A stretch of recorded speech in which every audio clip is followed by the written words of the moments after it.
अस्सलाम वालेकुम रहमतुल्लाहि व बरकातुहू। मेरा नाम अहमद अकील है, आप देख रहे हैं प्रॉपर्टी टीवी।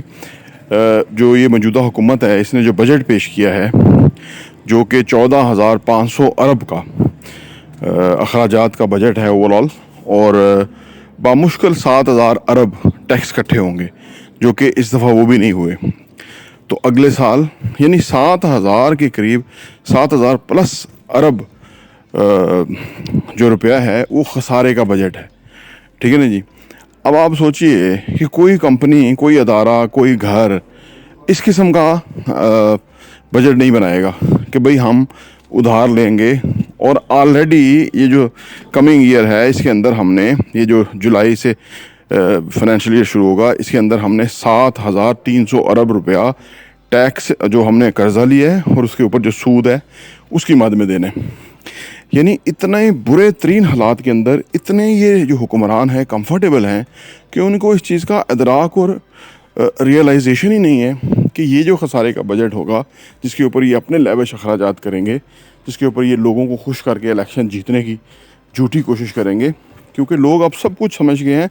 ये जो मैं वीडियो बना रहा हूँ, इस तरह से लाखों करोड़ों लोग जो हैं वो इस वक्त वीडियोज़ बना रहे हैं, लोगों को एजुकेट कर रहे हैं। आप सोचिए अगर वो लोगों को एजुकेट करें तो अपने दाएं बाएं वालों को एजुकेट नहीं कर सकेंगे कि ऑन ग्राउंड सूरत है क्या। 2 करोड़ से ज़्यादा 18 साल के नौजवान हैं जो इस साल वोटर बन गए हैं। यानी ये इतनी बड़ी तादाद के अंदर अवेयर तबका है, जान पहचान समझने वाला तबका है, जो कि इस वक्त पाकिस्तान के अंदर एग्जिस्ट करता है। उनके सामने चोरी चकारी, झूठ, ड्रामा, यानी नालायकी हैं जी, बेहिसी, वो नहीं चल सकती। क्योंकि एंड ऑफ द डे आपको जाना अवाम की अदालत के अंदर ही है। और अवाम जिस तरह से जले भुने हुए हैं इस वक्त, माजी में शायद ही कभी ऐसा था। अब आप सोचिए कि ये कोई तमाशा तो नहीं ना एक मुल्क होता, ना ही खेल तमाशा होता है, ना ही ये कोई गैर संजीदा चीज़ होती है। ये बहुत संजीदा मामलात होते हैं। चलो जिसी भी जमहूरियत है, लेकिन आवाम की राय को अहमियत देनी ही चाहिए, तब जाके मामलात ये सेटल होते हैं। अच्छा, ये जो मैं हमेशा कहता हूँ कि ये जो पाकिस्तान है ना, ये हर पाकिस्तानी के लिए सीखने का बहुत ही ज़बरदस्त मॉडल है कि जो गवर्नमेंट ऑफ पाकिस्तान जिस तरह से चलती है, जिस तरह से ये हुक्मरान अय्याशियाँ करते हैं, जिस तरह से ये करप्शंस करते हैं, कमीशंस, किकबैक्स लेते हैं।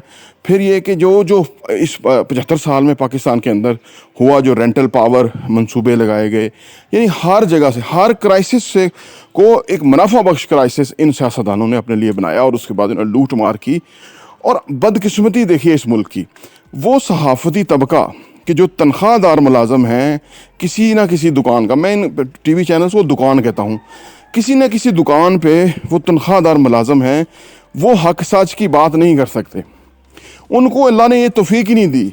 उनको अल्लाह ने ये रोज़ी, मैं कहता हूँ हराम है उनके लिए कि जो वो रोज़ी झूठ बोल के वो कमा रहे हैं और उसके ऊपर वो खा रहे हैं और अपनी औलादों को खा, ये हराम रोज़ी है। यानी वो नौकर कि जो आप सोचिए, हम सोचते थे कि जी एक ज़माना जहालियत था जिसके अंदर नौकर और ग़ुलाम हुआ करते थे, वो मालिक की मर्ज़ी और मंशा के ख़िलाफ़ बात नहीं कर सकते थे, वो बिकते थे।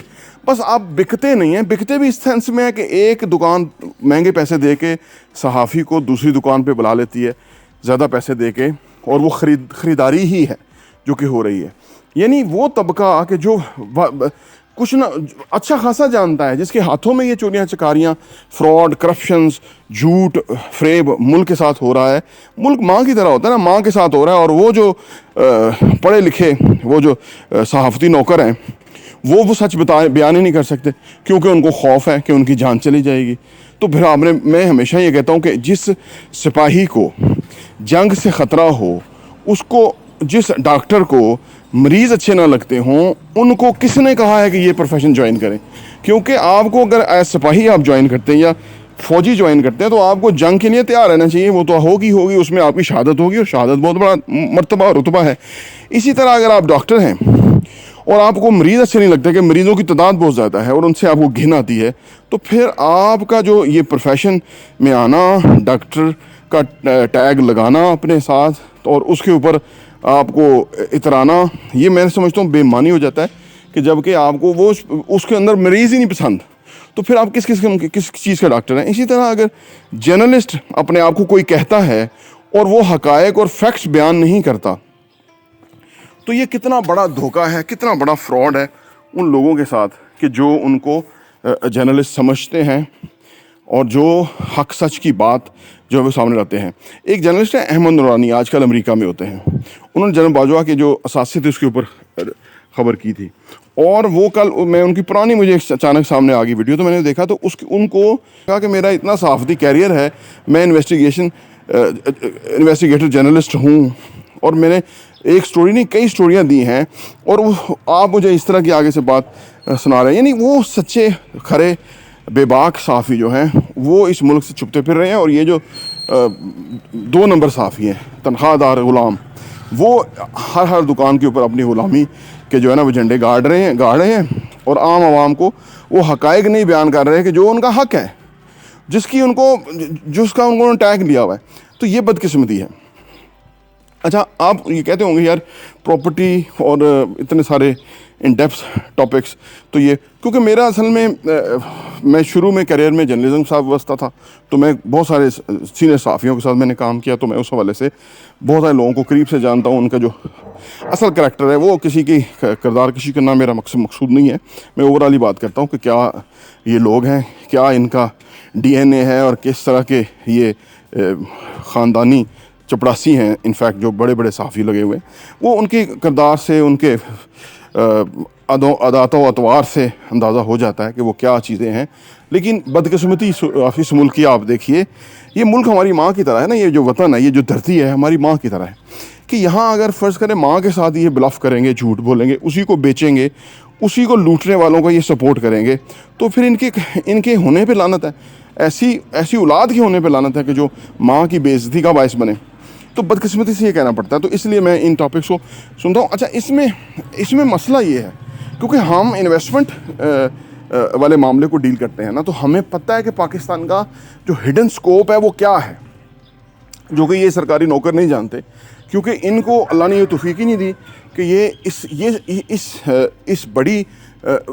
बड़ी चीज़ को विजन कर सके। ये जो पाकिस्तान है, जो नेमत खुदाबंदी है, इसको ये विजन कर सकें, क्योंकि इसको अल्लाह ने कितनी सारी नेमतों के साथ, कितनी सारी चीज़ों के साथ नवाजा है इस मुल्क को।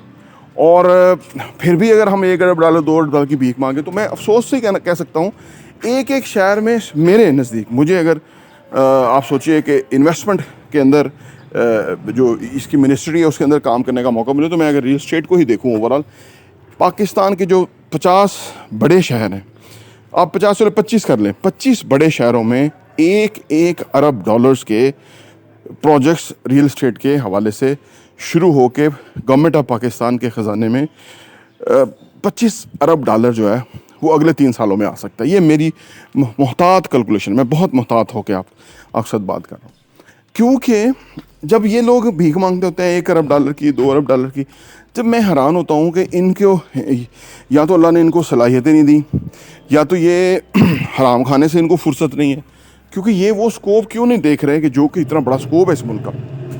तो 25 अरब डॉलर की सरमायाकारी 25 बड़े शहरों में पाकिस्तान में अगले 2-3 सालों में अट्रैक्ट किए जा सकते हैं। नेचुरली वो पैसा अगर फ़र्ज़ करें 3 सालों में भी आ जाए, तो 7-8 अरब डॉलर अगर हर साल हमें इधर से आ जाए, आप सोचिए, तो पाकिस्तान का तो मसला ही हल हो जाता है। चलो, जैसा भी इन्होंने 14,500 अरब का जो बजट बनाया, ठीक है, तो उस बजट को फीड किया जा सकता है। और अगर हम ये वाला जो स्कोप है इसको हम हासिल करने में कामयाब हो जाएं, या इसको हम बुरकार ले आएँ, तो आप सोचिए पाकिस्तान तो वैसे ही अमीर मुल्क है। और अदर जो मैंने तो वो जिक्र ही नहीं किया, जो अदर पाकिस्तान के पास मादनियात हैं, जो पाकिस्तान के समंदर, दरिया, पहाड़ हैं जी, ये जो सारे वसाइल हैं, एग्रीकल्चर के हवाले से पाकिस्तान कितना रिच है, और उस एग्रीकल्चर को जो पर एकड़ पैदावार है उसको कितना बढ़ाया जा सकता है। और जो चाइना जैसा मुल्क है जो कि हमारा स्ट्रेटेजिक पार्टनर है, उसके लिए कोई प्रॉब्लम ही नहीं है कि पाकिस्तान को जो एग्रीकल्चर के अंदर जितनी हमारी प्रोडक्शन है इसको डबल कर सके हमारे साथ मिलके, कोई प्रॉब्लम नहीं है। मामला नीयतों का है, मामला लीडरशिप का है, मामला इस मुल्क के अंदर जमहूरियत का है, और मामला सच्चे खरे लोगों के ऊपर आने का है। ये जो गिद्ध इस मुल्क को चिमटे हुए हैं 75 सालों से, इनसे जान छूटनी चाहिए। बदकिस्मती आखिर में मुल्क की ये है कि एक बहुत बड़ा तबका जो है उसको जाहिल अनपढ़ रख दिया गया है, यानी वो एक वाजिबी समझ बूझ के साथ है इस मुल्क के अंदर। बदकिस्मती आप सोच लीजिए, उनकी पता नहीं स्टेंटेंट ग्रोथ हुई है, जो इमरान खान एक मेडिकल की एक थ्योरी लेकर आए थे, मेरा ख्याल है वही है, उसी की वजह से उनका दिमाग नहीं काम करता। तो वो इस मुल्क के अंदर जो है वो ख़ुद भी प्रॉब्लम का शिकार है, और ऊपर ये वाले हुक्मरान जो हैं उनको ऐसे ही लोग चाहिए ताकि ये बनाना रिपब्लिक बना रहे और ये मुल्क को के वसाइल को वो लूटते रहें। पहले अंग्रेज़ लूट के चला गया, अब ये लूटेंगे, तो फिर आप सोचिए मुल्क कहाँ से कहाँ पहुँचेगा। बदकिस्मती है, अल्लाह से दुआ है कि अल्लाह इस मुल्क को कोई सच्चे खरे हुक्मरान अता करे जो कि ईमानदार हों और अल्लाह ने उनको जो सलाहियतें दे रखी हैं वो इस मुल्क के लिए इस्तेमाल करें। प्रॉपर्टी टीवी देखने का बहुत बहुत शुक्रिया।